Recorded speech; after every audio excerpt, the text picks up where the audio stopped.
گھر والوں کو روتا بلکتا چھوڑ کر جنازے کی چارپائی میں میت کو ڈالا گیا.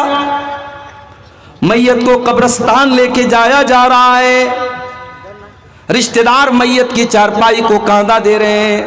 بیٹا کاندھا دے رہا ہے, پوتا کاندھا دے رہا ہے, بھتیجا کاندھا دے رہا ہے, بھانجا کاندھا دے رہا ہے. جو اپنی اسکارپیو سے, اپنی فارچونر سے گاؤں گاؤں نگر نگر گھوما کرتا تھا, آج 4 لوگوں کے کندھے پر سوار ہو کر کے اس کی چارپائی قبرستان جا رہی ہے. قبرستان پہنچ گیا, قبر تیار ہے, قبر میں میت کو اتارا جا رہا ہے. ہائے ہائے, جو اپنے کمرے میں بھی کبھی 0 واٹ کا بلب بند کر کے اندھیرے میں نہیں سویا تھا, آج قبر میں کوئی لیمپ نہیں, کوئی لائٹ نہیں, کوئی روشنی نہیں, قبر میں اس کو ڈالا جا رہا ہے. اس میں زہریلے جانور بھی آ سکتے ہیں, اس میں سانپ اور بچھو بھی آ سکتے ہیں. اس قبر کے اندر اس کو اتارا جا رہا ہے. قبر میں اتارا گیا, بیٹے کی آنکھوں میں آنسو ہے. بیٹا اپنے باپ سے بہت محبت کرتا ہے, مگر بیٹا اپنے باپ کی قبر میں جانے کو تیار نہیں ہے.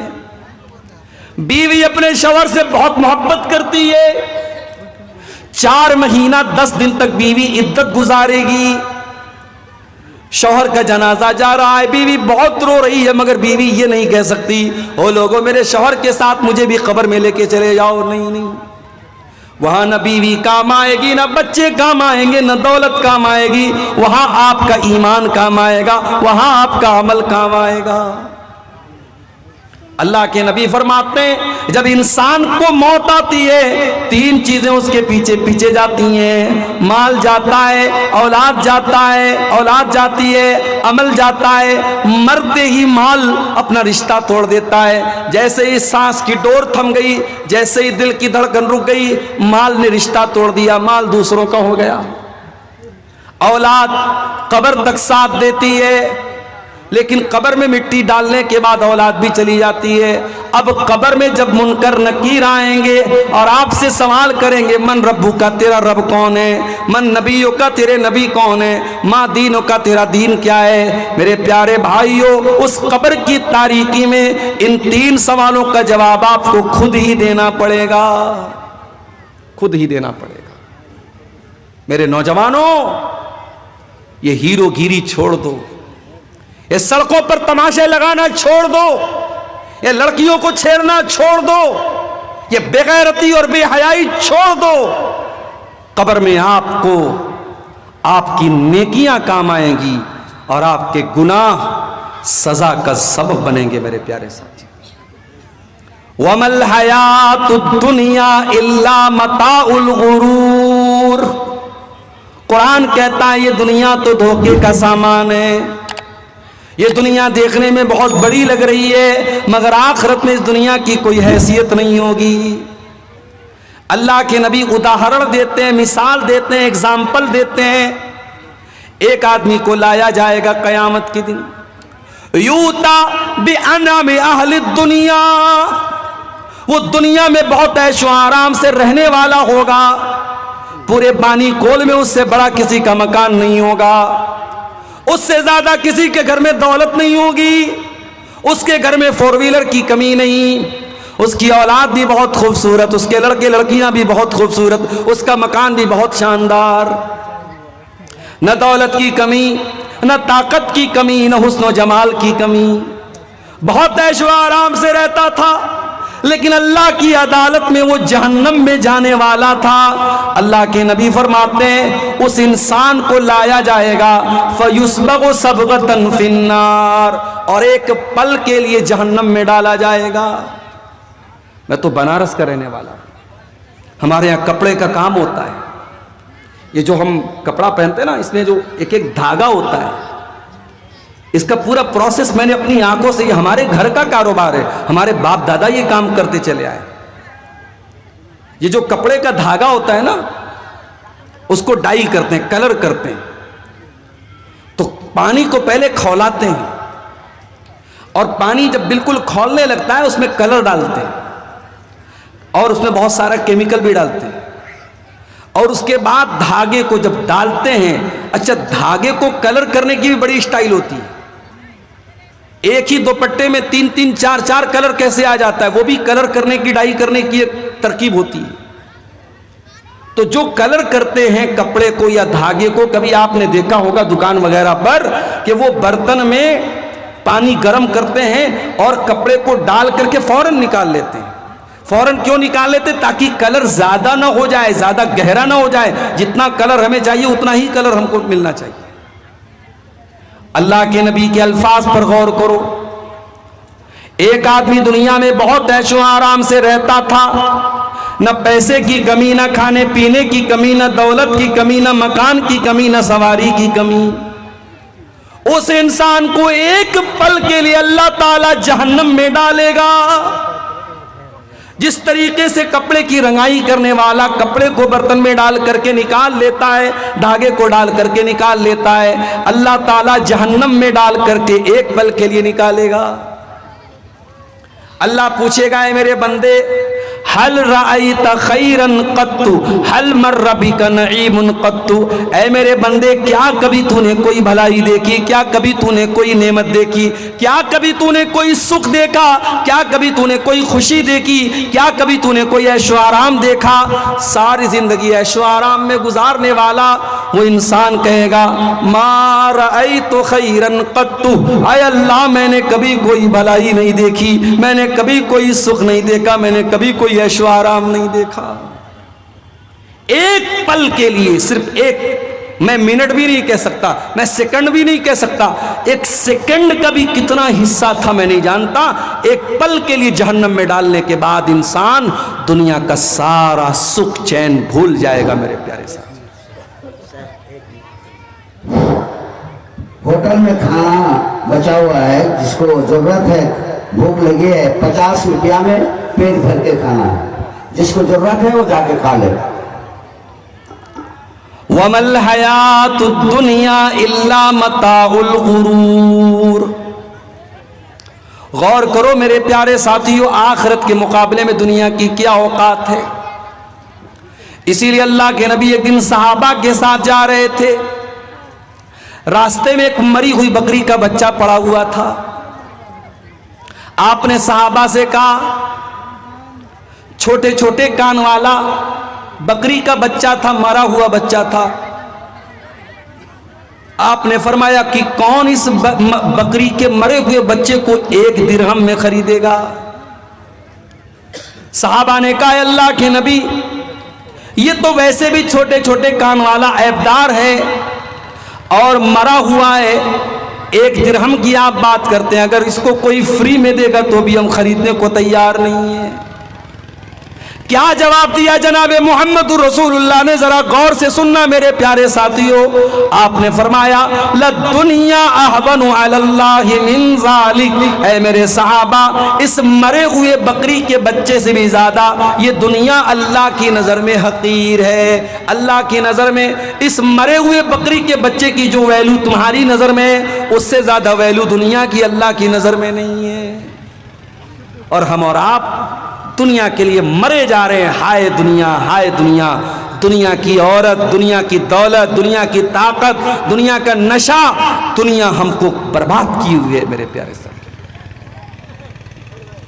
حضرت عمر کے پوتے کو دیکھو، سالم بن عبداللہ نام تھا، حرم میں طواف کرنے کے لیے جا رہے ہیں۔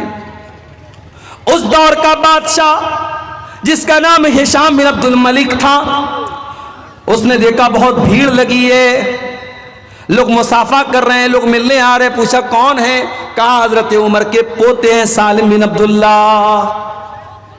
ہشام بن عبد الملک بھی قریب آیا، اس نے مصافحہ کیا، سلام کیا، کہا اے سالم بن عبداللہ، اے حضرت عمر کے پوتے، میں امیر المومنین ہوں، میں ہشام بن عبد الملک ہوں، اے سالم اگر کوئی چیز کی ضرورت ہو تو مجھ سے مانگ لینا۔ سالم نے کہا، اے امیر المومنین، خانہ کعبہ کے پاس کھڑا ہوں، اللہ کے گھر کے پاس کھڑا ہوں، اے سالم مجھے شرم آتی ہے کہ اللہ کے گھر میں کھڑا ہو کر کے میں اللہ کے سوا کسی اور سے کچھ مانگوں، میں یہاں آپ سے کچھ نہیں مانگ سکتا۔ سالم نے طواف کیا، ہشام نے بھی طواف کیا۔ طواف کمپلیٹ کرنے کے بعد جب سالم بن عبداللہ حرم کے باہر نکلے، ہشام بن عبد الملک نے ان کا ہاتھ پکڑا، کہا اے سالم، اب تو آپ حرم کے باہر آ چکے ہیں، آپ تو مسجد حرام کے باہر آ چکے ہیں، سلنی حاجتن، اب کوئی سوال کرنا ہو تو مجھ سے کر لو، کوئی چیز مانگنا ہو تو مجھ سے مانگ لو۔ کہا اے امیر المومنین، کیا مانگوں آپ سے؟ دنیا کی کوئی چیز مانگوں یا آخرت کی کوئی چیز مانگوں؟ کہا اے سالم، آخرت کی کوئی چیز دینے کے قابل تو میں نہیں ہوں، ہاں دنیا کی کوئی چیز اگر چاہیے تو میں دینے کو تیار ہوں۔ کہا اے امیر المومنین، ما سألت الدنیا ممن یملکها فکیف اسألها ممن لا یملکها۔ اے امیر المومنین ہشام بن عبد الملک، میں نے تو دنیا کا سوال اس ذات سے بھی نہیں کیا جو دنیا کی مالک ہے، میں نے تو اللہ سے بھی دنیا کا کوئی سوال نہیں کیا، میں نے دنیا کی کوئی چیز اللہ سے بھی نہیں مانگی، میں اس سے کیوں دنیا مانگوں جو دنیا کا مالک بھی نہیں ہے؟ جو دنیا کا مالک ہے اللہ تبارک و تعالیٰ، میں نے تو دنیا اس سے بھی نہیں مانگی ہے۔ اے ہشام بن عبد الملک، میں آپ سے دنیا کیوں مانگوں؟ آپ تو دنیا کے مالک بھی نہیں ہیں۔ میرے پیارے ساتھیوں، یہ حضرت عمر کے پوتے کی سوچ ہے، یہ سالم بن عبداللہ کی سوچ ہے۔ اور آگے بڑھیے، ہارون رشید کا دور ہے۔ ہارون رشید کے دور میں ایک بہت بڑے عالم تھے جن کا نام ابن سماک تھا۔ ایک مرتبہ ہارون رشید ابن سماک سے ملنے کے لیے آیا۔ اس دور کے جو علماء ہوتے تھے وہ درباری نہیں ہوتے تھے، بادشاہ کی چاپلوسی نہیں کرتے تھے، بادشاہ کا چپل نہیں اٹھاتے تھے۔ آج آپ دیکھ لو، حکومت کوئی فیصلہ کرتی ہے تو حکومت کے جو چمچے ہیں وہ حکومت کی تعریفوں کے پل باندھتے ہیں کہ بہت اچھا فیصلہ کیا۔ فیصلہ غلط ہو صحیح ہو اس سے مطلب نہیں ہے، انہیں حکومت کے ہر فیصلے کی تعریف کرنا ہے۔ آج بھی ایسے درباری ملا اور ایسے درباری علماء آپ کو مل جائیں گے میرے پیارے ساتھی۔ ابن سماک بہت اللہ والے بندے تھے۔ ہارون رشید ملنے کے لیے آیا، انہوں نے ہارون رشید کو کوئی پروٹوکول نہیں دیا، کوئی سمان نہیں دیا۔ ہارون رشید نے کہا ابن سماک، آپ اس دور کے بہت بڑے عالم ہیں، مجھے کچھ نصیحت کر دیجئے، مجھے کچھ سمجھا دیجئے، مجھے پیار سے کچھ باتیں بتا دیجئے۔ ابن سماک نے کہا امیر المومنین، میں دو سوال آپ سے کرنا چاہتا ہوں۔ پہلا سوال یہ ہے، مان لیجئے آپ صحرا میں ہیں، ریگستان میں ہیں اور بہت زور کی آپ کو پیاس لگی ہے، اتنی تیز پیاس لگی ہے کہ پانی نہیں ملا تو آپ مر جائیں گے۔ اتنے میں ایک انسان آپ کو صحرا میں نظر آتا ہے، اس کے ہاتھ میں ایک کٹورا پانی ہے، وہ کٹورا لے کر کے آپ کے پاس آتا ہے اور کہتا اے ہارون رشید، میں ایک کٹورا پانی آپ کو دینے کو تیار ہوں، شرط یہ ہے کہ آپ اپنی آدھی حکومت مجھ کو دے دیجئے۔ اے امیر المومنین، اپنے دل پہ ہاتھ رکھ کے بتائیے کہ آپ اپنی جان بچائیں گے یا آدھی حکومت دے کر کے اپنی جان بچائیں گے یا حکومت کو بچا لیں گے؟ ہارون رشید نے کہا نہیں، جان سے بڑھ کے کوئی چیز نہیں، اگر جان جا رہی ہے پیاس کے مارے، میں ایک کٹورا پانی کے لیے اپنی آدھی حکومت دے دوں گا اور اس سے پانی وہ لے لوں گا۔ کہا امیر المومنین، پانی آپ نے پی لیا، اب وہ پانی آپ کی باڈی میں، آپ کے شریر میں جا کر کے پھنس گیا، پیشاب کا راستہ بند ہو گیا، پیشاب نہیں ہو رہا ہے، آپ تکلیف سے بے چین ہیں، پیشاب کی نالی جام ہے، پیشاب نہیں نکل رہا ہے، آپ کو اتنی تکلیف ہے کہ اگر آپ کو پیشاب نہیں ہوا تو آپ تڑپ تڑپ کر کے مر جائیں گے۔ اتنے میں ایک انسان آتا ہے اور کہتا اے ہارون رشید میرے پاس ایسی دوا ہے, میرے پاس ایسا طریقہ ہے, میں آپ کو وہ دوا دے دوں گا, آپ کا پیشاب جو پھنسا ہوا ہے, آپ کے بدن میں جو پانی پھنسا ہوا ہے وہ باہر نکل جائے گا, آپ کو ریلیکس مل جائے گا, آپ کو آرام مل جائے گا, مگر شرط یہ ہے کہ آپ کو اپنی آدھی حکومت مجھ کو دینا پڑے گا. اے ہارون رشید اب سچی بتانا کہ آپ اپنی جان بچائیں گے یا آپ حکومت بچائیں گے. کہا اگر ایسی سچویشن آ جائے, ایسی کنڈیشن آ جائے, جان کا خطرہ آ جائے, اگر پیشاب نہیں ہوا تو میری جان چلی جائے گی, ایسی صورت میں آدھی حکومت دے کر کے اپنی جان بچا لوں گا. کہا اے امیر المومنین آج کے بعد اس حکومت پر کبھی ناز مت کرنا. اے امیر المومنین ہارون رشید اپنی حکومت پر کبھی ناز مت کرنا. آپ کی حکومت کی حیثیت ایک کٹورا پانی اور پیشاب کے چند قطرے سے زیادہ نہیں ہے, اس حکومت کی ویلو اس سے زیادہ نہیں ہے. میرے پیارے ساتھیوں, جو بات ہارون رشید کو اتنی سمجھا بجھا کر کے ابن سماک نے کہی تھی, قرآن نے ایک لائن میں وہ بات کہہ دی, وَمَا الْحَيَاةُ الدُّنْيَا إِلَّا مَتَاعُ الْغُرُورِ. میرے بندو یہ دنیا دھوکے باز ہے, یہ دنیا دغا باز ہے, یہ دنیا دھوکے کا سامان ہے, یہ دنیا ایک دن تم کو ضرور دھوکہ دے دے گی. میرے بندو آخرت کی تیاری کرو, آخرت کو بہتر بناؤ. ہم ایک ایک کر کے قیامت کی نشانی کو دیکھ رہے ہیں. اب تو وہ ٹائم بھی آ چکا ہے جب قیامت کی بڑی نشانیاں ہمارے سامنے آ جائیں گی. صحیح مسلم کی روایت ہے, حضرت حذیفہ بن اسید غفاری فرماتے ہیں کہ ہم لوگ آپس میں بیٹھ کر کے بات چیت کر رہے تھے. اتنے میں اللہ کے نبی آئے. آپ نے پوچھا ما تذاکرون, کیا بات چل رہی ہے؟ صحابہ نے کہا نذکر الساعہ, ہم قیامت پر باتیں کر رہے ہیں.